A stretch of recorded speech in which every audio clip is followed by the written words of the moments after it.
नमस्कार, गुलिस्तान न्यूज देख रहे हैं आप और फाइनल कट के साथ मैं शीतल शर्मा। बुलेटिन की शुरुआत करेंगे। साबरमती फ्रंट की तर्ज पर बन रही जम्मू तवी रिवर फ्रंट का काम 90% पूरा हो चुका है। यह परियोजना अगले साल जनवरी में पूरी होने की संभावना है। उपराज्यपाल मनोज सिन्हा ने आज तवी रिवर फ्रंट पर अब तक हुए कामकाज का जायजा लेने के बाद पत्रकारों के सवालों के जवाब में यह जानकारी दी है।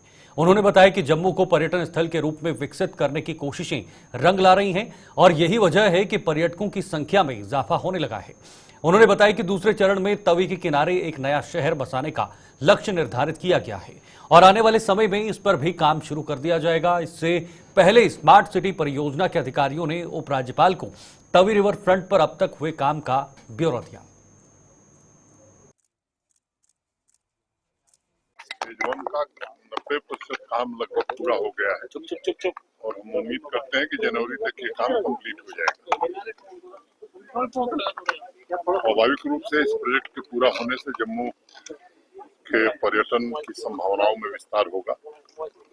फेज 2 में एक नया शहर तवी नदी के किनारे बने, उसको भी विचारार्थ रखा गया है। मैं समझता हूँ कि आने वाले समय में उसकी गति भी तेज हो, इसकी कोशिश की जाएगी। जम्मू के टूरिज्म की संभावनाएं और बढ़े, इसके लिए पहले भी कई काम हुए, चाहे जम्मू जू हो, चाहे वो फोर्ट पर लाइट एंड साउंड शो हो, तिरुपति बालाजी का मंदिर हो। ये शायद जम्मू हो जाए कि नहीं, टूरिज्म का पोटेंशियल यहाँ और है। और जितना भी है सुचेतगढ़ में आप सब देख रहे हैं कि लगभग तो सामने देखिए में लोग वहाँ जा रहे हैं। सैटरडे संडे को मुझे बताया गया कि 5 से 6 हजार लोग आ रहे हैं। टीटीडी के मंदिर में भी लगभग आने वालों की संख्या 6,000-7,000 है और सैटरडे संडे को संख्या बढ़ रही है। इस तरह के और डेस्टिनेशन जम्मू शहर और जम्मू रीजन में बने, इसकी कोशिश है। भारत सरकार भी इसके लिए हर तरह से आर्थिक सहायता कर रही है। मैं जम्मू स्मार्ट सिटी को बधाई देता हूं कि ये कठिन प्रोजेक्ट था और वैसे इरिगेशन डिपार्टमेंट भी हमारा इसमें लगा हुआ है।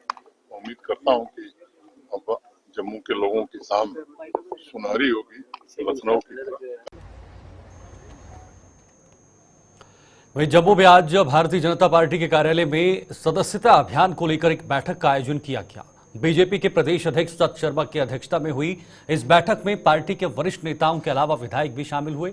इस दौरान सदस्यता अभियान का लक्ष्य पूरा करने के लिए किए जा रहे कामकाज की समीक्षा की गई और इस अभियान में आड़े आ रही दिक्कतों को दूर करने का खाका भी तैयार किया गया।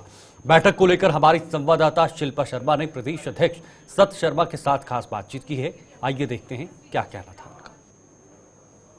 भारतीय जनता पार्टी कार्यालय में आज सदस्यता अभियान बैठक देखने को मिली, जो करीबन 1 घंटा ये बैठक चली। इस बैठक में क्या कुछ रहा, उसी पर बातचीत करने के लिए इस समय हमारे साथ Bharatiya Janata party UT president सत शर्मा जिस समय हमारे साथ मौजूद है। सर, लगातार सदस्यता अभियान बैठक जो है वो देखने को मिल रही है। इससे पहले भी बैठक हुई थी जम्मू में, उसके बाद दिल्ली में कुछ ही दिन पहले देखने को मिली और आज जम्मू में फिर से बैठक है। क्या कुछ इस बैठक में रहा?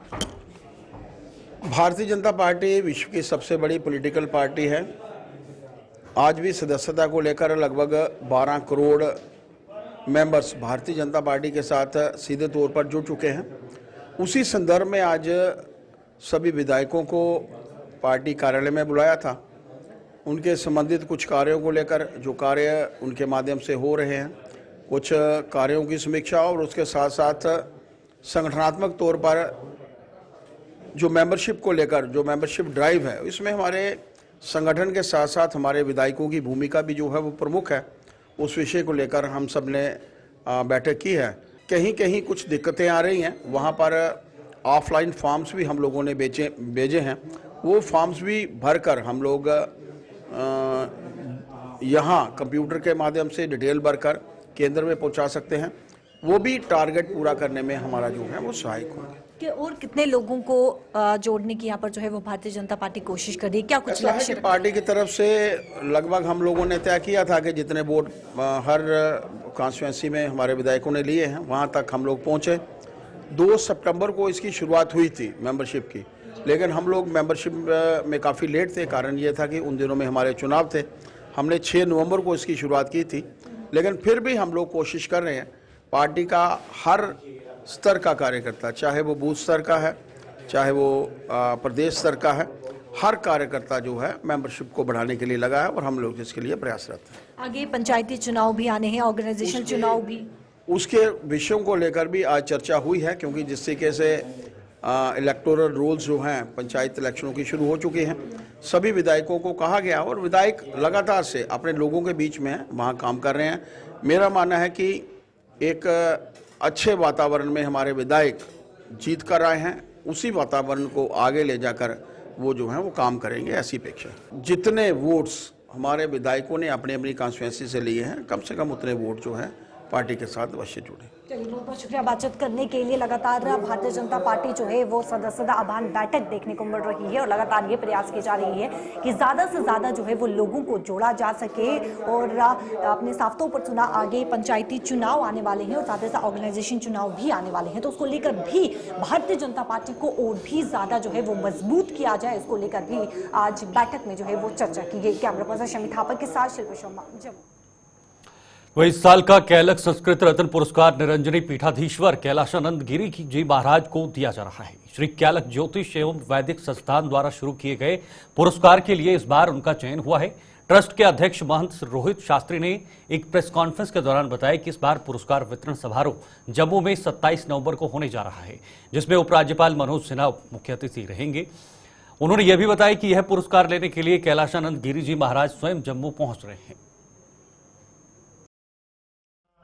पिछले इस वर्ष का यह पुरस्कार निरंजनी पीठाधीश्वर कैलाशानंद गिरी जी महाराज को दिया जा रहा है। वो इस पावन भूमि पे स्वयं 27 तारीख को आ रहे हैं। यह कार्यक्रम 27 तारीख बुधवार को दोपहर 3 बजे जम्मू नॉर्थ विधानसभा के मैजेस्टिक ग्रैंड रिजॉर्ट मिश्रीवाला में होगा। कार्यक्रम के मुख्य अतिथि जम्मू कश्मीर के उपराज्यपाल मनोज सिन्हा जी होंगे। विशिष्ट अतिथि श्यामलाल शर्मा जी, विधायक जम्मू नॉर्थ विधानसभा, और 700 अतिथि BN त्रिपाठी जी, कुलपति कृषि विश्वविद्यालय जम्मू। और इसमें सांस्कृतिक कार्यक्रम भी होंगे, जम्मू कश्मीर की प्रदर्शनी भी लगाई जाएंगी और जम्मू के अलावा हरियाणा, दिल्ली, मध्य प्रदेश से संस्कृत के विद्वान आ रहे हैं।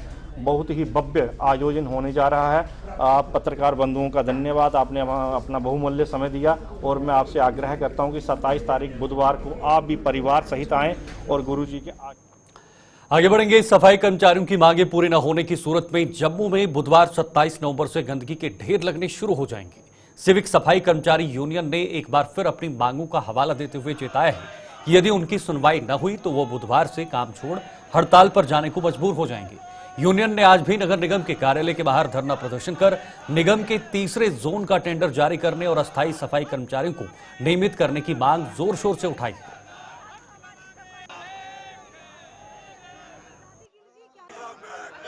27 तारीख को जम्मू म्युनिसिपल कॉर्पोरेशन के जितने भी मुलाजिम हैं वो काम छोड़ हड़ताल पर चले जाएंगे। पहली डिमांड है कि हमारे 3 जून है, 1st, 2nd और 3rd, जो कि 2 जून 1st और 2nd का इन्होंने टेंडर निकाला हुआ है। 3rd जून जो पुल के उस साइड है, गांधीनगर वाली साइड, उसका टेंडर अभी तक नहीं निकाला, क्योंकि ये वो जून को पूरे के पूरे को प्राइवेटाइजेशन करना चाहते हैं। हम उसका कड़ा विरोध करते हैं और अपने शहर निवासियों से और जितने भी हमारे MLA जीते हुए हैं उनसे ये अपील करते हैं कि वो भी हमारी सपोर्ट करें ताकि हम शहर को साफ सुथरा रख सकें। उसी के साथ साथ 600 कैजुअल जिनके फॉर्म फिल हुए थे 2018 में, इंटरव्यू हुए, प्रैक्टिकल टेस्ट हुए, लेकिन अभी तक उसकी जो फाइनल लिस्ट है वो नहीं निकाली गई। तो हम चाहते हैं कि जल्द से जल्द हमारी डिमांडों को पूरा किया जाए, नहीं तो जम्मू म्युनिसिपल कॉर्पोरेशन का एक जो मुलाजिम है 27 तारीख को काम छोड़ हड़ताल पर चला गया। आज ही के दिन 1947 में कबालियों के हमले में मारे गए मीरपुर के लोगों को जम्मू में आज भावभीनी श्रद्धांजलि दी गई है। मीरपुर शहीदी स्मारक पर आयोजित एक कार्यक्रम में मीरपुर शहीदी स्मारक वेलफेयर कमेटी ने शहीदों को नमन किया।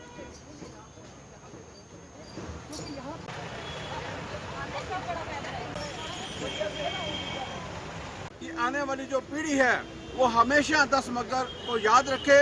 10 मगर को किस प्रकार से शहीदों हमारे बुजुर्गों ने शहीदी दी उस बात को याद रखें और जो कौमें अपने बुजुर्गों को याद रखती हैं वही जिंदा रहती हैं। तो आज 10 मगर के दिन हम गवर्नमेंट से भी ये अपील करते हैं कि जो हमारे बुजुर्गों को जो इंसाफ नहीं मिला। बहुत बहुत स्वागत है। बुलेटिन में आगे बढ़ेंगे। जम्मू के बर्ड ब्लॉक के सुई गांव में स्थित गवर्नमेंट प्राइमरी स्कूल की शिक्षा विभाग कोई सुध नहीं ले पाया है। इस स्कूल की चार दीवारी न होने पाने से यहां पढ़ने वाले बच्चों को और यहां तक कि स्टाफ को भी दिक्कतों का सामना करना पड़ रहा है। स्कूल के चारों ओर उगी झाड़ियों से निकलकर कई बार सांप भी स्कूल के कमरों में पहुंच जाते हैं, जिससे यहां हर किसी को जान का खतरा बना हुआ है। और तो और चार दीवारी न होने का फायदा उठाकर नशेड़ी भी इस परिसर का भरपूर फायदा उठा रहे हैं। सर, ये इतना पुराना स्कूल है, आज तक यहाँ पे बाउंड्री वॉल तक नहीं है। बच्चे छोटे छोटे बच्चे, आजकल तो प्री नर्सरी भी गवर्नमेंट ने अलो कर दी है कि वो भी स्कूलों में हमने रखनी है, लेकिन वो बच्चे इतने छोटे छोटे, यहाँ से पास बिल्कुल किनारे पे ये स्कूल है, पास से रोड जा रही है, कोई बच्चे दौड़ के गाड़ी के पास जा रहे हैं, चले जाए, कोई एक्सीडेंट हो जाए, कुछ जाए, कौन जिम्मेवार है? फिर बाद में बोलना कि टीचर्स ऐसे नहीं है। और सर, यहाँ पे तो इतना आगे पीछे कोई जानवर वैन से गुजरों की इतनी सारी जा रही होती हैं, कोई दौड़ के अंदर आ जाए, जैसे स्नेक वगैरह गर्मियों में तो इतने निकलते हैं। इवन कि हमारे ऑफिस में, हाँ जी, इवन कि हमारे ऑफिस में 2 बारी स्नेक आया। तो सर, है ही नहीं, जहाँ पे कोई बाउंड्री वॉल नहीं है, कुछ नहीं है। और रात में जब हम सुबह स्कूल एक मंदिर होता है जहाँ पे इंसान जो है वो पढ़ के यहीं से अच्छा इंसान एक सबसे, जॉब वगैरह तो बाद में है, सबसे पहले कि वो एक अच्छा इंसान बनता है। तो जब सुबह सर हम यहाँ पे आते हैं तो जहाँ के पता नहीं कौन से लोग, जहाँ पे कोई निशेड़ी, यहाँ पे बॉटल्स मिलती हैं हमें, यहाँ पे सब्जी बिखेरी हुई मिलती है, बच्चे ही हमें बेचारे बताते हैं, मैम ये देखो यहाँ से ये मिला, यहाँ से ये मिला। तो बच्चे यहाँ पे एक अच्छी एजुकेशन लेने आते हैं, ना कि वो ये सब चीज़ें देखने आते हैं। बच्चे ना इधर चार दीवारी होनी चाहिए इधर, और इधर भैंसें आ जाती हैं, लोग पीते हैं इधर, मगर बोतल फेंक देते। मैं सुबह आती हूँ, पहले इधर सफाई करती हूँ, बोतल टूटी होती है इधर बाथरूम भी जाइए बच्चों को पता है, कभी कोई आता है इधर, कभी कोई आता है, नहीं कोई पढ़ने देता है, नहीं डागी भी आ जाते हैं, स्नेक्स भी आते हैं इधर, मगर सारा कुछ, मगर कुछ भी इधर कुछ नहीं सुविधा है। हमारे बच्चे बाहर जाते हैं, मैं उनको ही देखते रहती हूँ पूरी दिन, मगर दौड़ी लगाती रहती हूँ उनके सामने, मगर कि उधर उधर जाते हैं गली में, पता नहीं लग जाता है, गाड़ी में नीचे नहीं आ जाए। इधर बहुत अड्डा बना हुआ, क्योंकि जब हम चले जाते हैं पीछे से आते हैं बंदे, ऐसे बैठे रहते हैं, इधर पीते हैं, कभी कुछ फेंक जाते हैं, कभी कुछ फेंक देते हैं। सुबह यही उठाना पड़ता है, पहले मंदिर में ऐसे थोड़ी कुछ फेंका जाता है। यहाँ पे झाड़ियाँ, गर्मियों में सांप निकल आते हैं, कई बार हमारे क्लासरूम में भी सांप दिखे थे, हमें सेकंड क्लास में भी सांप निकले थे। यहाँ पे गेट की और चार दीवारियों की ज़रूरत है, और यहाँ पे झाड़ियाँ हैं कि ऐसे क्यों यहाँ पे सांप निकल आते हैं गर्मियों में और क्लासरूम में आ जाते हैं, कई बार हमारी क्लास में भी निकले हैं। और यहाँ पे कई बच्चे ब्रेक में पीछे चले जाते हैं, जिससे मैम को डर रहता है कि इनको ना सांप कीड़े ना काट सके, इसलिए हम आपसे चाहते हैं कि हमारे स्कूल में गेट और चारों दीवारें हो। हमारे स्कूल में चार दीवारें नहीं है, हमें इन चीज़ों से डर लगता है कि बच्चे बाहर चले जाएंगे, उनका एक्सीडेंट हो जाता है, और गर्मियों में यहाँ पर सांप डॉग आके कई बार हमें डिस्टर्ब करते हैं, और यहाँ बहुत सारे कुछ लोग खाते पीते हैं, वो हमें चीज़ें अच्छी नहीं लगती, वो यहाँ छोड़ देते हैं। हमारा स्कूल का बाथरूम भी अच्छा नहीं है, यहाँ पर चार दीवारी और गेट होना चाहिए ताकि। वहीं कठुआ में कुछ रोगियों को पता लगाकर उनका इलाज शुरू करने के अभियान का आज दूसरा चरण शुरू हुआ। इस चरण की शुरुआत जिले के चीफ मेडिकल ऑफिसर डॉक्टर विजय रैना ने करवाई, जो 8 दिसंबर को संपन्न होगा। उन्होंने बताया कि इस अभियान के तहत आशा वर्कर लोगों के घर घर जाकर कुष्ठ रोगियों का पता लगाएंगे ताकि उनका इलाज शुरू किया जा सके। लेप्रोसी केस डिटेक्शन कैंपेन जो LCDC प्रोग्राम का सेकंड फेज शुरू हुआ। मैं बधाई देना चाहता हूँ हमारे सारे हेल्थ वर्कर्स को, सारे हमारे कठुआ वासियों को, कि उन्होंने पहले जो फेज था हमारा, उसमें सबने बहुत हमारी हेल्प की। हमारी टीम जो घर घर गई, उन्होंने वहाँ पर हमारी हेल्प की, मतलब हम ताउन किया, कॉपरेशन दे दी, और हम इस नतीजे से हमने 5 केसेस हमारे जो हिडन, जो छुपे हुए थे केसेस, हम बाहर ले पाए और उनको हमने ट्रीटमेंट शुरू किया। ये ऐसा ही केस हम दोबारा शुरू कर रहे हैं जो कि 25 नवंबर से 8 दिसंबर तक चलेगा, जिसमें हमारे आशा वर्कर्स और वॉलंटियर्स घर घर जाएंगे और कोशिश करेंगे कि हर इंसान से मिले, हर इंसान को चेक करे, ताकि कोई भी अगर कोई कुष्ठ रोग से पीड़ित हो या कोई भी दूसरा कोई लेप्रोसी का कोई भी उसके लक्षण हो, वो सामने उनको बोले और ताकि उनका केस डिटेक्शन हो जाए। आगे बढ़ेंगे। कठुआ की जसरोटा विधानसभा के गांव बक्टा में आज वॉलीबॉल टूर्नामेंट का आयोजन किया गया, जिसका उद्घाटन विधायक राजीव जसरोटिया ने किया। इस टूर्नामेंट में इस विधायक के विधानसभा के अलग अलग इलाकों की कई टीमों ने भी हिस्सा लिया है। विधायक ने बताया कि युवाओं की प्रतिभा को निखारने में खेल एक अहम भूमिका निभाते हैं, लिहाजा इन्हें इसका भरपूर लाभ उठाना चाहिए। शाबाश शाबाश शाबाश शाबाश नोना और इधर 3 नंबर जर्सी का खिलाड़ी पौधिया। यूथ की एनर्जी की चैनलाइज करने का इहदे कोल बढ़िया माध्यम तुसीं इनिशिएटिव लैंदे हो। मैं पूछा था उलमत सिंह और आखा पहला नेशनल खेलने वाले और इस एज भी थोड़े विच उपस्थित ने ये तूफान और पूरा उम्र दे अमिंदर मास्टर पूरा जीवन इस वॉलीबॉल वास्ते दे ऐसे थोड़े को दिग्गज सारे हैं। इनकी सर्विसेज का उपयोग करो। मास्टर और आदे ना कि आदे केड़ी मार्शल केड़ी टॉर्च लाइट केड़ी रिले रेस, ये रिले रेस का चलते चलते थोड़े को रिले रेस का। वहीं सनातन धर्म सभा ने जम्मू कश्मीर की सरकार पर जम्मू सूबे की अनदेखी करने का आरोप लगाया है। सनातन धर्म सभा ने सरकार द्वारा हाल ही में लेक्चरर्स के पद भरने के लिए जारी किए गए विज्ञापन में संस्कृति और एक भी पद घोषित न किए जाने पर आपत्ति जताई है। सभा के प्रधान पुरुषोत्तम तदीजी ने जम्मू में आज एक प्रेस कॉन्फ्रेंस के दौरान आरोप लगाया कि सरकार ने ऐसा कर सनातन संस्कृति को अपमानित किया है, जिसे बर्दाश्त नहीं किया जाएगा। उन्होंने सरकार से सूची में संशोधन कर इसमें हिंदी और संस्कृत के पदों को भी शामिल करने की मांग की और जम्मू क्षेत्र से चुने गए विधायकों से भी इस ओर ध्यान देने का आह्वान किया। लेकिन जिन लोगों ने रोष प्रकट किया सरकार के, उस दुर्भाग्यवश ना तो संस्कृत भाषा का कोई लेक्चरर का पद यहाँ रिक्त स्थान ऐसा बताया गया, पोस्ट बताई गई है, ना हिंदी भाषा का कोई बताया गया है, पंजाबी का भी एक ही है, डोगरी के केवल 3 हैं। और आपकी जानकारी के लिए वह विषय, वह सब्जेक्ट जिनका अध्ययन करके छात्रों ने जम्मू विभाग में उपलब्धियां प्राप्त की हैं, जैसे फिलॉसफी, दर्शन शास्त्र, ऐसे दर्शन शास्त्र को क्योंकि कश्मीर में बहुत कम लोग पढ़ते हैं, तो जम्मू विभाग के अंदर 28 वैकेंसियाँ पड़ी हैं, जो मैंने कल पता कराया, उसकी भी कोई नोटिफिकेशन नहीं है। यानी कि भारतीय संस्कृति और सनातन संस्कृति, सनातन जीवन मूल्यों को प्रताड़ित करने के लिए, अपमानित करने के लिए एक प्रयत्न किया गया है। संस्कृत की कोई पोस्ट नहीं, हिंदी की कोई पोस्ट नहीं, पंजाबी जो गुरुमुखी हमारी वो भी भाषा इतनी श्रेष्ठ है उसकी कोई पोस्ट नहीं, डोगरी की कोई केवल 3 पोस्ट हैं, और फिलॉसफी दर्शन शास्त्र की 28 वैकेंसियाँ, कोई पोस्ट नहीं। मेरा सरकार से ये अनुरोध है कि इसको रेक्टिफाई किया जाए और तुरंत जम्मू के संस्कृत, डोगरी, हिंदी, पंजाबी और ये जो फिलॉसफी दर्शन शास्त्र के विद्यार्थी और शोधकर्ता है उनकी ओर ध्यान देते हुए उनको निरुत्साहित कर रहे हैं। इस बात से वो डिस्करेज हो रहे हैं और संस्कृत के ग्रंथों का अध्ययन करने के लिए मूलतः जो सारे संसार का मार्गदर्शन करते हैं उनको पढ़ने वाले नहीं मिलेंगे, अगर निरुत्साहित होंगे। एक सोची समझी चाल ही मुझे लग रहा है, साजिश है। वो ये साजिश नहीं करनी चाहिए। और जम्मू क्षेत्र से चुने हुए जो विधायक हैं आज सरकार में हैं, भले ही कईयों ने पाला बदल लिया उनके समर्थन में, उनका ये कर्तव्य बनना है कि चुनने से पहले वो अपनी विचारधारा कहीं भी होंगे। आज पूरे तो जम्मू में अपराध की रोकथाम के लिए अपनी मुहिम को आगे बढ़ाते हुए जम्मू पुलिस ने लोगों से सहयोग मांगा है। पुलिस ने जम्मू के लोगों को अपने किराएदारों की पुलिस वेरिफिकेशन करवाने का आदेश जारी किया है। वह आदेश घरों में किराएदार रखने वाले लोगों और अपनी दुकानें आदि किराए पर देने वालों पर भी लगाम होगा।